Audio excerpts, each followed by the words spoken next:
There are numerous champions to choose from the Wild Rift, each with its own set of advantages. Some champions rely on their ability to carry the game alone, rather than on teamwork. We've put together a list of champions that will help you win a solo queue battle and climb up the ranked ladder. The Wild Rift's Rank Season 0 is coming to an end. Many players have been trying to climb as high as they can before the season ends. The majority of gamers play with their friends, but some people prefer to play alone. Solo play can be frustrating at times, but champions listed below can assist you in winning a game more frequently. These solo champions will help you advance through the ranks if you're tired of losing games and falling down the ranks. KAISA is on number 5 on this list. KAISA, arguably the best champion for solo carry games in the Wild Rift, has a very strong source of DPS from her abilities and passiveness. She has a total of 2 abilities that can be used to protect herself, which are her ability 3, which becomes even more powerful when upgraded, and her ultimate,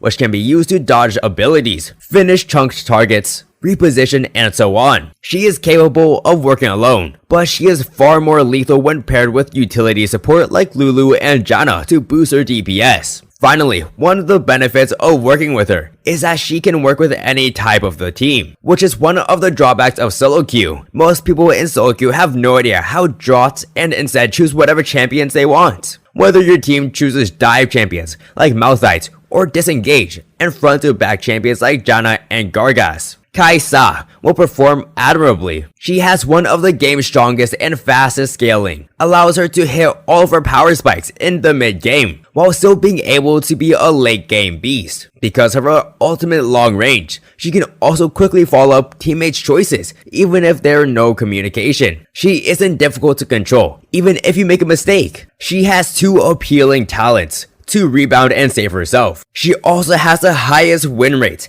and pick rate from competitive play right now. She will be able to compensate for the lack of AoE damage and vulnerability to tanks by purchasing Ronin's Hurricane later in the game. Those are with high elo can also improve with the ability 1, as soon as possibly by crafting the Vampiric Scepter, BF Sword, and a Long Sword, which can later be upgraded to their main weapons. You must have completed Blade of the Rune King and Recurve Bow to improve her ability 3. Using these, you'll be able to be online much faster and be more successful. Lee Sin is number 4 in the lineup. Lee Sin is undeniably a formidable solo queue champion. He is one of the game's most popular champions, especially among high elo players. He has a lot of damage potential, is extremely mobile, and can make plays for his team. He deteriorates in the late game, but he's a beast early on, especially if he snowballs into the mid game fights. He has the potential to lead his team from an early game, gaining buffs and objectives, to a better mid game, where he can make major plays for his teammates and secure objectives using his ultimates. As previously stated, he has exceptional mobility, which aids him in survival and allows him to roam the map and assist the squad as much as possible. With practice, Lee Sin's rank becomes faster and more precise, leaving no time for opposing champions to react once hit by his Sonic Wave. His jungle wave clear is quite good in comparison to other junglers. He can even keep himself alive, allowing him to continue farming in the jungle without having to return to base due to low HP. Yumu's Ghostblade transformed him into a massive threat with high damage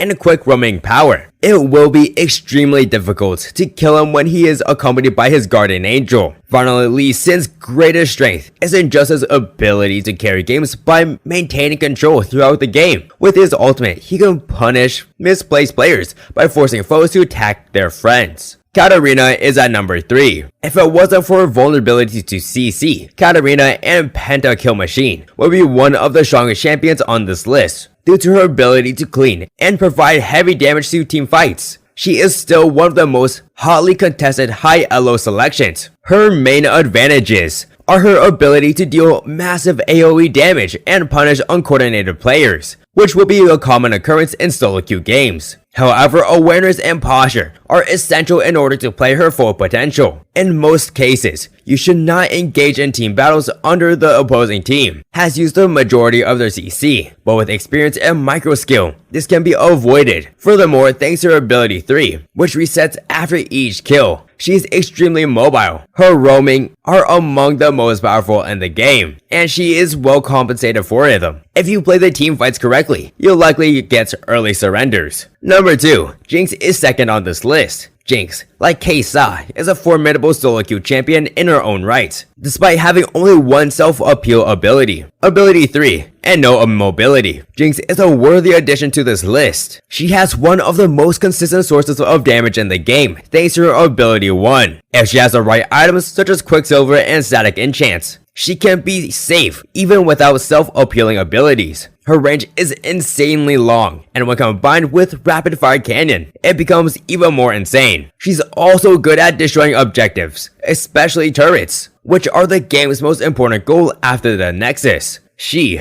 like KAISA, works well with any team composition, and is particularly effective against both squishy and tanky champions. Due to her lack of mobility, she does however require much better placement. In the team fights, however, expected her to pop off and kill the entire opposing squad if she positions herself correctly. Darius is at our number 1 spot. The first on this list is Darius, who is a pentakill machine. He is currently one of Baron's Lane's most popular champions, second to only Camille. In the early game, and during the laning phase, he was unstoppable. He is only equally effective against soft targets, as he is used against taints, due to the true damage of his ultimate. With his axe, Darius creates a large circle that deals damage to anyone who is hit by it. Darius' HP will be restored in proportions to the number of targets he has hit. Darius' passive ability, Hemorrhage, causes the enemies to hit by his basic attacks and abilities and bleed for 5 seconds, dealing physical damage and giving them a stack. When Darius reaches 5 stacks, his damage to these fools will increase. In order to land a true damage punch, Darius will leap forward towards his opponent. The damage is multiplied by the number of hemorrhage stacks on his target. For a limited time, if the assault is lethal, it can be missed out again. In addition to his excellent landing phase, he poses a threat to team battles. Out of fear, players will flee from him once they receive an ultimate reset. Darius' greatest strength, however, is his ability to build team items while he is dealing massive damage. Unfortunately, Darius, like Katarina, has similar weaknesses, but this time it's vulnerability to being killed rather than CC. Because Darius is a melee champion with limited mobility, he must remain focused on his targets, which ability with ranged champions to do. Proto Belt, Enchants, and Rightness's Glory, for example, can help you with this. He can easily 1v5 team fights with flawless positioning and microplay thanks to his massive damage and constant healing. Last but not least, champions aren't the only things that matter when it comes to winning games. Believe it or not, in your games, you demonstrate your mental thinking, and high-level players do not give up or grieve on the game, despite making multiple mistakes in a row. People usually spend more time on the game to seek out ways to return to it. Snatching a dragon or a baron if your jungler might entice or even motivates your teammates to return to the game. Perhaps you're playing Zed, and a lucky pick from the Fed team ADC would net you a massive bounty, allowing you to win every game. Rather than yelling at your teammates for not playing as you like, try to lead them and warn them with signals. As a result, they will make fewer mistakes, which are frequently caused by tense or worried players. You, on the other hand, can make better decisions in general. That's the type of player because you keep your cool. A strong and independent champion with great mental toughness will be undoubtedly with you and more games as usual. Which champions are you planning on using? What are your thoughts on the list of the best solo carry champions in the Wild Rift? In the Wild Rift, which champions is the most powerful? How do you solo Wild in the Rift? Drop a comment down below to share your thoughts. Thanks for watching.